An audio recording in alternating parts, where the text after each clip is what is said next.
बिस्मिल्लाहिर्रहमानिर्रहीम। हमारा आज का टॉपिक है रिप्रेजेंटेशन ऑफ वेक्टर्स, यानी कि वेक्टर को रिप्रेजेंट कैसे किया जाता है। वेक्टर को रिप्रेजेंट करने के हमारे पास दो मेथड हैं, ग्राफिकल मेथड और सिंबॉलिक मेथड। यानी कि ग्राफिकली किसी वेक्टर को कैसे रिप्रेजेंट किया जाता है और सिंबल्स की मदद से कैसे रिप्रेजेंट करते हैं। तो सबसे पहले हम सिंबॉलिक रिप्रेजेंटेशन देखते हैं।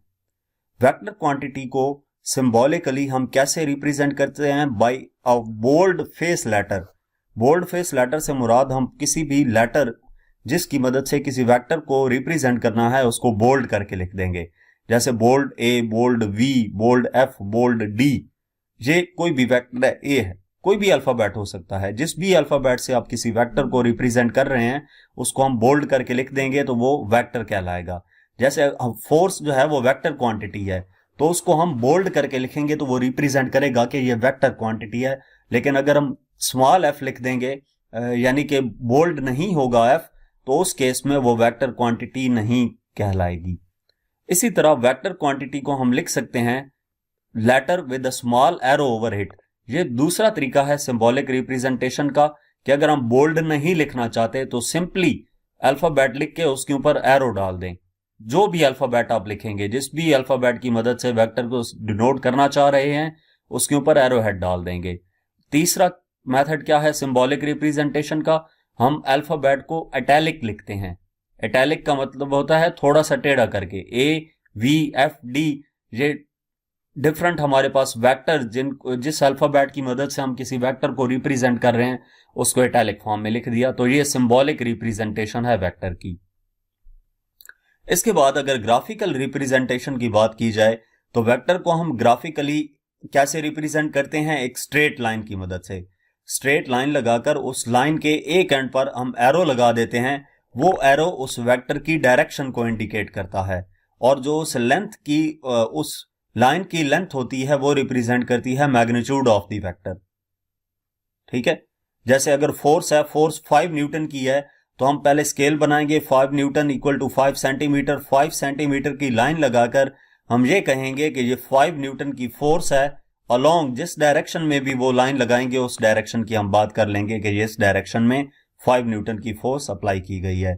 तो ये एग्जाम्पल के तौर पर वेक्टर जो है एक बनाया है जिसको V से रिप्रेजेंट किया है। ये ग्राफिकल रिप्रेजेंटेशन है वेक्टर की।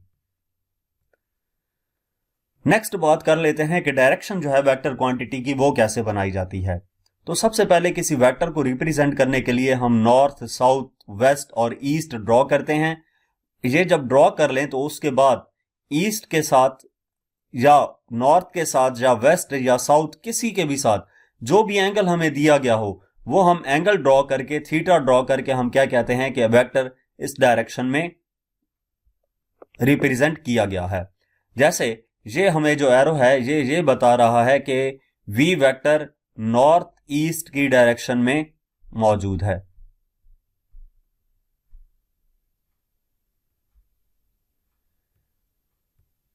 अब normally north, west, east, south हम बहुत कम यूज करते हैं। X axis and Y axis use किए जाते हैं। ये जो हॉरिजेंटल लाइन लगाई है इसके राइट साइड पे एक्स और लेफ्ट साइड पे एक्स एक्सिस लिखते हैं और इसको एक्स एक्सिस का नाम दिया जाता है। और जो वर्टिकल लाइन लगाई जाती है इसके ऊपर वाई और नीचे वाई डैश लिखते हैं और इसको वाई एक्सिस का नाम देते हैं। X axis and Y axis, horizontal axis and vertical axis. तो ये जिस पॉइंट पर आकर मिलते हैं इस पॉइंट को हम ओरिजिन का नाम देते हैं और इसको ओ साथ लिखते हैं। जो भी वेक्टर बनाना हो उस वेक्टर का एंगल बता देते हैं कि लेट्स सपोज एक्स एक्सिस के साथ 30 डिग्री के एंगल पर एक फोर्स एफ अप्लाई की गई है। तो इस तरीके से हम किसी भी वेक्टर को ड्रॉ कर सकते हैं एक्स एक्सिस और वाई एक्सिस ड्रॉ करके। थीटा जो है वो हमें उसका एंगल बताएगा। एक्स एक्सिस के साथ थीटा 30 हो सकता है, वाई एक्सिस के साथ थीटा लिख सकते हैं।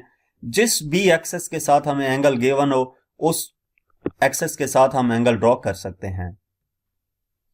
तो यहां तक हमारा आज का टॉपिक था। नेक्स्ट टॉपिक देखने के लिए आप हमारा चैनल विजिट करें। इसके अलावा अगर आप किसी भी चैप्टर की सोल्यूशन देखना चाहते हैं तो हमारा चैनल विजिट कर सकते हैं। Thank you.